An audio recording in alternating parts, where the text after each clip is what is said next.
I guess it would have to how much it would be. But yeah, probably. If it was something, if it was a topic I was interested in, I would.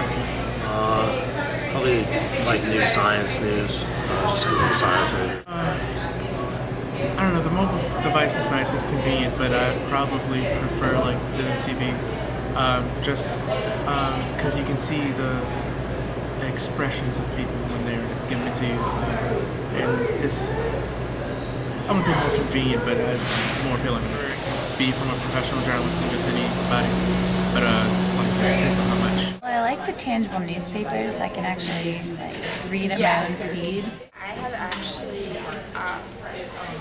received news via my iPod before on like an iTouch, and I didn't really like it because it's like expanded and it's kind of hard to like navigate as to the stories that you want to find. The news that I receive on a mobile device, I have Twitter, and so I follow news organizations like Reuters and things like that on a Twitter feed, and so that's how I get my news on a mobile device. And so it's mostly just headlines, where a newspaper has a lot more in-depth. But the nice thing is with the Twitter feeds is that I can then click on the story. If I'm like, oh, that headline sounds interesting on Twitter, and it will take me to the larger story. But when I'm getting it on a mobile device, I'm more likely to only read the headlines.